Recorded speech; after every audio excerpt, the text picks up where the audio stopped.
ಸಂರಕ್ಷಣಾ ಪ್ರಾಧಿಕಾರವು ಹುಲಿಗಳ ಸಂರಕ್ಷಣೆಗಾಗಿ ಕೈಗೊಳ್ಳುತ್ತಿರುವ ಕ್ರಮಗಳೇನು, ಅವುಗಳಲ್ಲಿ ಯಶಸ್ವಿಯಾಗಿದೆಯಾ ಅಂತ. ಆದರೆ ನಮ್ಮ ಅರಣ್ಯ ಸಚಿವರು 2006ನೇ ಸಾಲಿನ ರಾಷ್ಟ್ರೀಯ ಹುಲಿ ನೀತಿ ಸಂರಕ್ಷಣಾ ಪ್ರಾಧಿಕಾರ ರಚಿಸಿದ್ದು ಅದರ ಉದ್ದೇಶಗಳನ್ನು ಹೇಳಿದ್ದಾರೆ ಹೊರತು ಅದರಲ್ಲಿ ದೇಶದ ಪ್ರತಿ ಹುಲಿ ಸಂರಕ್ಷಿತ ಪ್ರದೇಶಗಳಲ್ಲಿ ನಿರ್ವಹಣೆಗಾಗಿ ಹುಲಿ ಸಂರಕ್ಷಣಾ ಯೋಜನೆ ತಯಾರಿಸಲು ಮಾರ್ಗಸೂಚಿ ನೀಡಿ ಅದರಂತೆ ತಯಾರಾದ ಯೋಜನೆಗಳನ್ನು ಅನುಮೋದನೆ ನೀಡಲಾಗುತ್ತಿದೆ ಅಂತ ಅದನ್ನು ಹೇಳಿದರೆ ಉದ್ದೇಶವನ್ನು ಹೇಳಿದ್ದಾರೆ. ಇದರ ಪ್ರಕಾರ ಕರ್ನಾಟಕದಲ್ಲಿ ಏನು ಕ್ರಮ ಕೈಗೊಂಡಿದ್ದೀರಿ ಅದನ್ನು ಹೇಳಿಲ್ಲ. ಮಾನ್ಯ ಸರ್ವೋಚ್ಚ ನ್ಯಾಯಾಲಯ ಆದೇಶದಂತೆ ಹುಲಿ ಸಂರಕ್ಷಿತ ಪ್ರದೇಶಗಳಲ್ಲಿ ನಡೆಯಬೇಕಾಗಿರುವ ನಿಯಮಿತ ಪ್ರವಾಸಿ ಚಟುವಟಿಕೆಗಳನ್ನ ಕುರಿತು ಮಾರ್ಗಸೂಚಿಗಳನ್ನ ನೀಡಿ ಅದರಂತೆ ಪ್ರವಾಸಿ ಚಟುವಟಿಕೆಗಳನ್ನು ನಡೆಸಲು ಅನುವು ಮಾಡಿಕೊಡಲಾಗಿರುತ್ತದೆ ಅಂತ ಹೇಳಿ ಮತ್ತೆ ರಾಷ್ಟ್ರೀಯ ನೀತಿ ಪ್ರಾಧಿಕಾರ ಹೇಳಿದ್ದಾರೆ. ಇನ್ ಪ್ರಿನ್ಸಿಪಲ್ ರಾಷ್ಟ್ರೀಯ ನೀತಿಯಲ್ಲಿ ಇರೋದನ್ನು ಹೇಳಿದ್ದೀರಿ, ಆದ್ರೆ ನೀವೇನು ಮಾಡಿದ್ದೀರಿ ಅಂತ ಹೇಳಿಲ್ಲ. ಹುಲಿ ಸಂರಕ್ಷಿತ ಪ್ರದೇಶದಲ್ಲಿ ವಾಸವಾಗುತ್ತಿರುವ ಜನರನ್ನು ಪುನರ್ವಸತಿಗೊಳಿಸಲು ಸೂಕ್ತ ಮಾರ್ಗಸೂಚಿ ಹಾಗೂ ಹಣಕಾಸಿನ ನೆರವು ನೀಡುತ್ತಿದೆ ಕೇಂದ್ರ ಅಂತ ಹೇಳಿದಿರಿ, ಅದು ಉದ್ದೇಶದಲ್ಲಿ. ಆದ್ರೆ ನೀವು ಎಷ್ಟು ಪುನರ್ವಸತಿಗಳನ್ನ ಕಲ್ಪಿಸಿದ್ದೀರಿ, ನಿಮಗೆ ಎಷ್ಟು ಹಣ ಸಿಕ್ಕಿದೆ ಇಲ್ಲಿವರೆಗೂ ಅದನ್ನು ಹೇಳಿಲ್ಲ. ಕೇಂದ್ರ ಹಾಗೂ ರಾಜ್ಯದ ವಿವಿಧ ಅಂಗ ಸಂಸ್ಥೆಗಳ ಸಮನ್ವಯ ಸಾಧಿಸಿ ಹುಲಿ ರಕ್ಷಣೆಗಾಗಿ ಹಲವಾರು ಕಾರ್ಯಕ್ರಮಗಳನ್ನು ರೂಪಿಸಲಾಗಿದೆ ಅಂತೇಳಿ ಕೇಂದ್ರ ನೀತಿಯಲ್ಲಿ ಇರೋದನ್ನು ಹೇಳಿದಿರಿ, ಆದ್ರೆ ರಾಜ್ಯದಲ್ಲಿ ನೀವೇನು ಕಾರ್ಯಕ್ರಮಗಳನ್ನು ಮಾಡ್ತಿದ್ದೀರಿ ಹೇಳಿಲ್ಲ. ನಿಮ್ಮ ಉತ್ತರಗಳನ್ನು ನೋಡಿದ್ರೆ ರಾಷ್ಟ್ರೀಯ ಪ್ರಾಧಿಕಾರ ಉದ್ದೇಶಗಳನ್ನು ಹೇಳಿದ್ದೀರಿ ಹೊರತು ಕ್ರಮಗಳೇನು, ಎಷ್ಟು ಯಶಸ್ವಿಯಾಗಿದ್ದೀರಿ ಹೇಳಿಲ್ಲ. ನಾನಂತೂ ನಿಮ್ಮಿಂದ ಈ ತರವಾದ ಉತ್ತರಗಳನ್ನು ನಿರೀಕ್ಷಣೆ ಮಾಡಿರ್ಲಿಲ್ಲ. ಇದು ತಾತ್ವಿಕ ಹಾಗೂ ಥಿಯರಿಟಿಕಲ್ ಆಗಿ ಉತ್ತರ ಕೊಟ್ಟಿದ್ದೀರಿ ಅನ್ಸುತ್ತೆ. ಸಭಾಪತಿಗಳೇ, ನಾನು ಈ ಪ್ರಶ್ನೆಗಳು ಹಾಕಿದಾಗ ನನಗೆ ಅನ್ಸಿದ್ದು ಗಂಧದ ಗುಡಿ ಪಾರ್ಟ್ 1 ಪಾರ್ಟ್ 2 ಡಾಕ್ಟರ್ ರಾಜ್ಕುಮಾರ್ ಅವರು ಅಭಿನಯ ಮಾಡಿದಾಗ ಈ IFS ಅಧಿಕಾರಿಗಳು ಅರಣ್ಯದಲ್ಲೇ ಇದ್ಕೊಂಡು ಅಲ್ಲೇ ಒಂದು ಅರಣ್ಯ ಭವನ ಸರ್ಕಾರದಲ್ಲಿ ಇದ್ಕೊಂಡು ಕೆಲಸ ಮಾಡಿದ್ದು ಮತ್ತು ಮಾದರಿಯಾಗಿ ಒಂದು ಅರಣ್ಯ ಅಧಿಕಾರಿ ಹೇಗಿರ್ಬೇಕು ಅಂತ ತೋರಿಸಿದ್ದಲ್ಲ ನಮ್ಗೆ ನೆನಪಿಗೆ ಬಂದು ಹುಲಿ ಬಗ್ಗೆ ಸಾವಿನ ಬಗ್ಗೆ ಈ ತರ ಪೇಪರ್ ಅಲ್ಲಿ ಬಂದಾಗ ಇದೊಂದು ಪ್ರಶ್ನೆ ಆಗಿದೆ.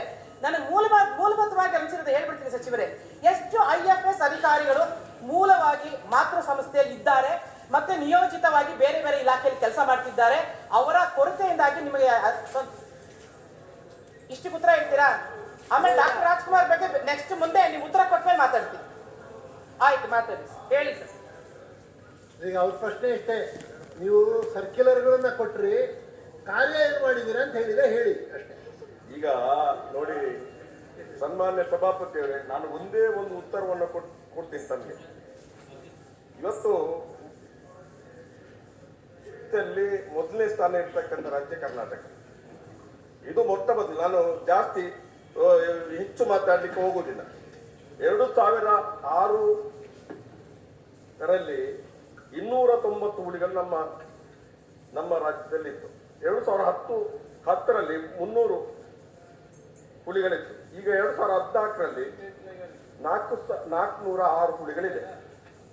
ನಮ್ಮ ಇವತ್ತು ಇದು ರಾಷ್ಟ್ರೀಯ ಗಣತಿ ಪ್ರಕಾರ, ರಾಷ್ಟ್ರೀಯ ಗಣತಿ, ನಾವೇನು ಗಣತಿ ಮಾಡಿರ್ತಕ್ಕಂಥದ್ದಲ್ಲ, ಕ್ಯಾಮರಾ ಟ್ರ್ಯಾಪ್ ಅಲ್ಲಿ ಸಿಕ್ಕಿರ್ತಕ್ಕಂಥ ಅಂಶ. ಮತ್ತು ಏನು ಹುಲಿ ಪ್ರಾಧಿಕಾರ ಏನೇನು ನಮ್ಮ ಜೊತೆ ಸಮನ್ವಯ ಮಾಡ್ತದೆ ಅಂತ ಹೇಳ್ತಕ್ಕಂಥದ್ದನ್ನು ನಾನು ಹೇಳಿದ್ದೇನೆ. ನಮ್ಮ ಕೆಲಸದ ಜೊತೆಯಲ್ಲಿ ಇವತ್ತು ಈ ಪ್ರಾಧಿಕಾರದ ಏನು ಸವಲತ್ತುಗಳು ಸಿಗುತ್ತೆ ಅದನ್ನೆಲ್ಲ ನಾವು ಉಪಯೋಗಿಸಿಕೊಂಡಿದ್ದೇವೆ ಅನ್ನುವಂಥದ್ದನ್ನು ನಾನು ಸೂಚ್ಯವಾಗಿ ಹೇಳಿದ್ದೇನೆ. ನಾವು ನಮ್ಮ ರಾಜ್ಯದಲ್ಲಿ ಹುಲಿ ಸಂರಕ್ಷಣೆಯ ವಿಚಾರವಾಗಿ ನಾವು ಗಂಭೀರವಾಗಿ ಅದರ ಕೆಲಸವನ್ನು ಮಾಡ್ತಾ ಬರ್ತಾ ಇದ್ವಿ. ಆ ಥರದ್ದಾಗಿ ಈ ಹುಲಿ ಸಂಖ್ಯೆ ಕೂಡ ಜಾಸ್ತಿ ಆಗಿದೆ. ತಾವು ಹೇಳಿರ್ತಕ್ಕಂಥದ್ದು ನೀವೇನು ಮಾಡಿದ್ರಿ, ಇದು ಏನೇನು ನಾವು ಹೇಳಿದ್ದೀವೋ ಇದೆಲ್ಲವೂ ಕೂಡ ಏನೇನು ಇದೆಲ್ಲ ಏನು ಹೇಳಿದ್ದೀವೋ ಅದರ ಜೊತೆಯಲ್ಲಿ ನಾವು ಏನೇನು ಅವರ ಮಾರ್ಗಸೂಚಿ ಇದೆ ಅದರ ಪ್ರಕಾರ ನಾವು ಮಾಡ್ತಾ ಇದ್ವಿ. ನಾವು ಕೂಡ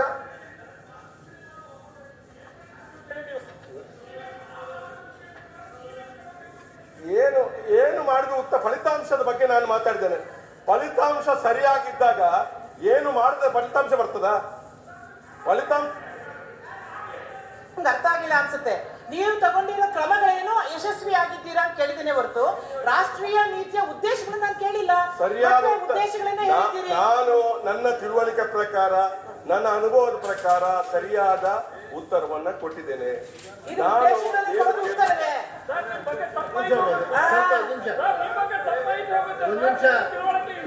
ಒಂದು ಒಂದ್ ನಿಮಿಷ ಕಂದಾಯ ಸಚಿವರು. ಹುಟ್ಟು ಬೆಳೆದಂಥವ್ರಾದ್ರಿಂದ ನಾವು ಜಾಸ್ತಿ ಬೆಳೆಯೋದ್ರಿಂದ ಹುಲಿ ದೂರ ಹೋಗ್ಯಾರ. ವಿಶೇಷವಾಗಿ ಚರ್ಚೆ ಮಾಡ್ಕೊಂಡು ಮಾಡ್ರೆ ಅವ್ರ ದೀರ್ಘವಾದಂಥ ಉತ್ತರ ಕೊಡಕ್ಕೆ ಅನುಕೂಲ ಆಗ್ತದೆ. ನಾನು ದೀರ್ಘವಾದ ಉತ್ತರವನ್ನೇ ಕೊಟ್ಟಿದ್ದೇನೆ. ವಲಯ ಸಂರಕ್ಷಣೆಯಲ್ಲಿ ರಾಜ್ಯ ಸರ್ಕಾರ ತನ್ನದೇ ಆದ ಕರ್ತವ್ಯದ ನೆಲೆಯಲ್ಲಿ ಎಲ್ಲ ಕೆಲಸಗಳನ್ನು ಮಾಡ್ತಾ ಬರ್ತಾ ಇದೆ. ಈಗ ಹುಲಿ ಸಂರಕ್ಷಣಾ ಕಾಯ್ದೆ ಬಂದ ನಂತರ 2006ರಲ್ಲಿ ಕಾಯ್ದೆ ಬಂದ ನಂತರ ಕೇಂದ್ರ ಸರ್ಕಾರ ನಮ್ಗೆ ಏನು ಅಸಿಸ್ಟೆಂಟ್ ಕೊಡ್ತದೆ ಅದನ್ನೆಲ್ಲ ಮಾಡುವ ಜೊತೆಯಲ್ಲಿ ನಾವು ಕೂಡ ವನ ಸಂರಕ್ಷಣೆಯಾಗಿ ನಾವು ಮಾಡ್ತಕ್ಕಂಥ ಕ್ರಿಯಾ ಯೋಜನೆ ಏನಿದೆ ಕೊಡಿ ಸರ್ ಹೋಗಿ. ಇದ್ರಲ್ಲಿ ಏನಿಲ್ಲ ಸರ್, ಉದ್ದೇಶ ಕೊಟ್ಬಿಟ್ಟು ಇದನ್ನ ಹೇಳಿದಿರಿ, ಸಂಖ್ಯೆ ಹೆಚ್ಚಾಗಿದೆ ಅಂತ ಹೇಳ್ತಾ ಇದೀನಿ. ನಾನ್ ನಿಮ್ಮ ಮನಸ್ಸಲ್ಲಿ ಏನಿದೆ ಅಂತ ನನ್ಗೆ ಗೊತ್ತಿಲ್ಲ, ಆದ್ರೆ ನಮ್ಮ ನನ್ನ ಮನಸ್ಸಲ್ಲೆಲ್ಲ ಇದ್ರಲ್ಲಿ ಕಳಿಸ್ಕೊಡಿ ಅದನ್ನ. ಅಲ್ಲ ಸನ್ಮಾನ ಸಭಾಪತಿ ಅವರೇ, ಅವ್ರು ಏನು ಪ್ರಶ್ನೆ ಕೇಳಿದ್ದಾರೆ ಅದಕ್ಕೆ ಸರಿಯಾದ ಅವ್ರೇನ್ ಹೇಳ್ತಾರ ಅದೇನ್ ಮಾಡಿದ್ರಿ. ಈಗ ಸಭಾಪತಿಗಳೇ ಯೋಜನೆ ಮಾಡಿಲ್ಲ ಪಾಪ, ಅದಕ್ಕೆ ಸಚಿವರೇ ನಿಮ್ದು ಪ್ರಶ್ನೆಗೆ ಉತ್ತರ ಆಯ್ತು. ಅವ್ರಿಗೆ ಹೊಸ ಪ್ರಶ್ನೆ ಕೇಳಿದ್ದಾರೆ. ಉತ್ತರ ತಪ್ಪು ಸಚಿವರು ಸರ್ ಪ್ರಶ್ನೆಯನ್ನು ಕಳಿಸ್ಕೊಡಿ. ನಾನು ಪ್ರಶ್ನೆ ಆಯ್ತು ಬಿಡಿ. ತಾವು ತಿಳುವಳಿಕಿದ್ದವರಿದ್ದೀರಿ, ವಯಸ್ಸಾದವರಿದ್ದೀರಿ. ಹುಲಿ ಸಂರಕ್ಷಣಾ ಪ್ರಾಧಿಕಾರವು ಹುಲಿಯ ಸಂರಕ್ಷಣೆಗಾಗಿ ಕೈಗೊಳ್ಳುತ್ತಿರುವ ಕ್ರಮಗಳೇನು ಅದು ಕೇಳಿ. ಅವ್ರು ಕೇಳಿದ್ದ ನಾನು ಕೇಳಿದ್ದು. ಈಗ ನೀವು ಏನ್ ಮಾಡಿದ್ದೀರಿ? ನೀವು ಪ್ರಶ್ನೆಗೆ ಪ್ರತ್ಯೇಕ ಕೇಳಿ ನಾನು ಕೊಡ್ತೀನಿ. ನೋಡಿ ಸನ್ಮಾನ್ಯ ಸಭಾಪತಿಯವರೇ, ಗೌರವಾನ್ವಿತ ಸದಸ್ಯರು ನೇರವಾದ ಪ್ರಶ್ನೆ ಇದೇನು ಪ್ರಶ್ನೆ, ಇದಕ್ಕೆ ಉತ್ತರ ನಾನು ಹೇಳ್ತೀನಿ.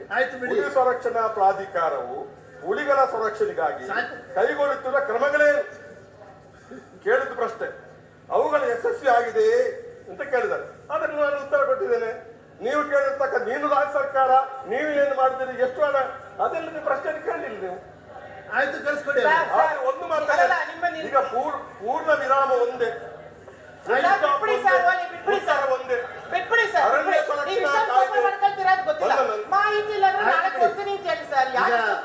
ಮುಂದಿನ ಪ್ರಶ್ನೆ ರುದ್ರಪ್ಪ ಲಮಾಣಿ ಅವರು. ಹನುಮಂತಪ್ಪ ರುದ್ರಪ್ಪ